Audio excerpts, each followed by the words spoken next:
करके दूसरों का अधिकार छीनकर सफलता प्राप्त करना चाहते हैं। हालांकि किया कुछ नहीं, केवल भौंक रहे।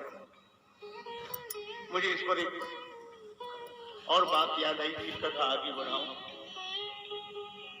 आप अन्यथा मत लीजिए, मैंने कहीं कहानी सुनी थी कि अपने देश भारत में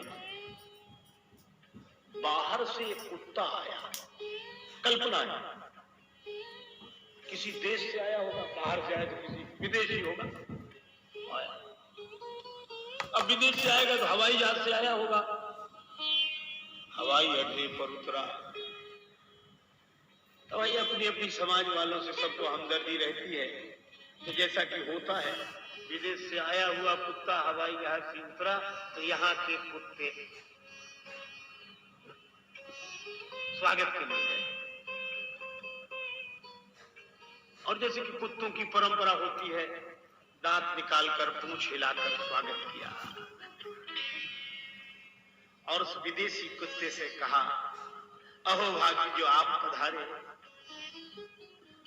आपके चरण स्पर्श से यह धरती धन्य हो गई।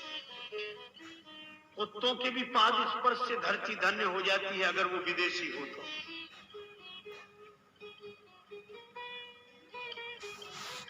यहाँ के लोगों ने, यहाँ के कुत्तों ने हाथ जोड़कर कहा कि यहाँ कितने दिन रहने का विचार है, अब कहां कहां घूमने का विचार है, ताकि वैसी आपकी व्यवस्था कर दी जाए। विदेशी कुत्ता बोला, कितने दिन? हम तो यहीं रहने के लिए आए, नागरिकता स्वीकार करके यहीं रहेंगे। तो यहाँ के कुत्तों ने मन में सोचा कि यहाँ तो हम ही कोई कम हैं, लेकिन ऊपर से प्रसन्नता का अभिनय करते हुए बोले, इस देश में रहने का विचार क्यों आया? यह तो हमारा भाग्य सौभाग्य है कि आप रह रहे हैं, पर विचार क्यों आया? आपका स्वास्थ्य तो अच्छा दिख रहा है, क्या खाने पीने की असुविधा है क्या तुम्हारे देश में? जलवायु अच्छा नहीं है, पर्यावरण शुद्ध नहीं है। विदेशी कुत्ता बोला, खाने पीने को तो यहाँ से वहां बहुत अच्छा मिलता है, यहाँ से बहुत अच्छा है, पर्यावरण की शुद्धि वहां बहुत है, जलवायु बहुत शुद्ध है।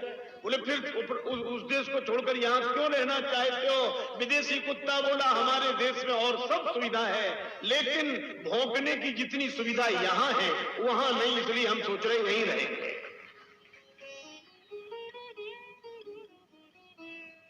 ये रामचरितमानस की कथा है। तुलसीदास जी तो काल यही कृति रामचरितमानस के रूप में देकर गए हैं। प्रत्येक युग की समस्या और समाधान दिखाई देता है। ये राजा लोग भी अपनी बकझक लगाए हुए हैं। लक्ष्मण जी को बड़ा गुस्सा आया, और ये जितने बकने वाले हैं, बक बक करने वाले, ये कोई सूरवीर नहीं है, ये तो समाज में अशांति पैदा करना चाहते बस। अगर इतने ही बलवान होते तो धनुष न तोड़ लेते।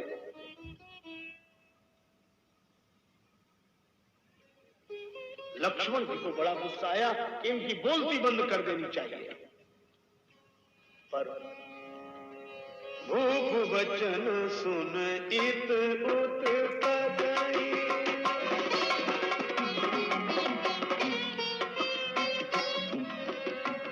भूप वचन सुन इत उत पदई, लखन राम डर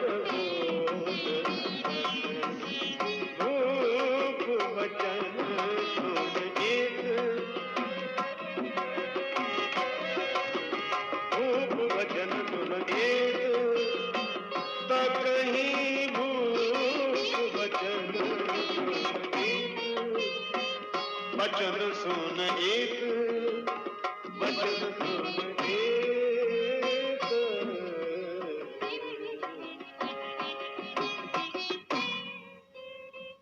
राजाओं के वचन सुनकर लक्ष्मण जी इधर उधर देखते हैं, लेकिन राम जी के डर से नहीं बोल रहे हैं। क्यों? इसलिए राम जी चाहते तो लक्ष्मण जी को इशारा कर देते,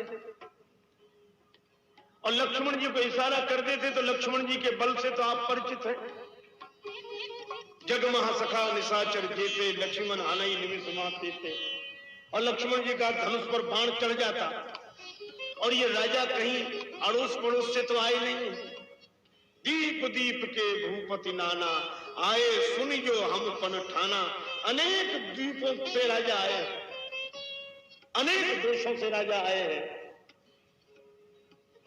और अगर युद्ध हो जाए अनेक द्वीपों से आए हुए राजाओं का के साथ लक्ष्मण जी का युद्ध हो जाए, तो बोलो ये युद्ध होगा कि विश्व युद्ध होगा?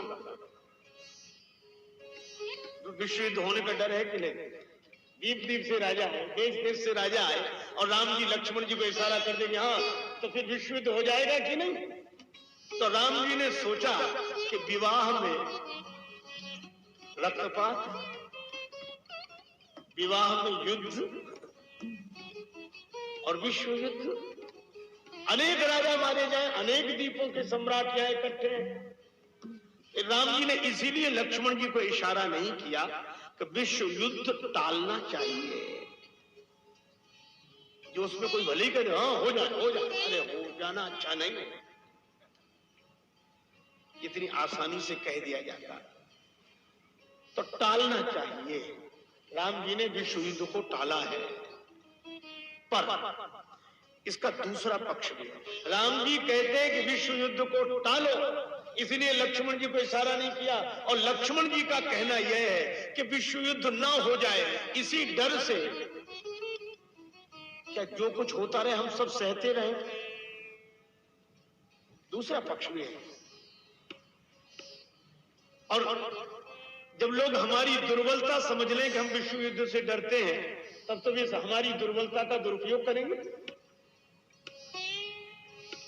तो जिसके जो मन में आए सो बोलता रहे, जो जैसा चाहे वैसा व्यवहार करता रहे, हम केवल इसी डर से शांत बने रहे कि युद्ध ना हो जाए, युद्ध ना हो जाए। राम जी ने कहा कि नहीं, ऐसी बात नहीं है। फिर बोले युद्ध तो हो नहीं, पर व्यवस्था हो, अनुशासन तो चाहिए। तो कैसे करोगे? इसीलिए राम जी ने लक्ष्मण जी को तो इशारा किया नहीं, और बिना रक्तपात के, बिना युद्ध के, और व्यवस्था हो जाए, वही तो अनुशासन है। तो कैसे करोगे? आप जानते हैं लक्ष्मण जी को तो इशारा किया नहीं, पर भगवान ने प्रेरणा करके एक को बुला लिया। अध्यात्म रामायण, वाल्मीकि रामायण या अन्य जितने रामचरितमानस के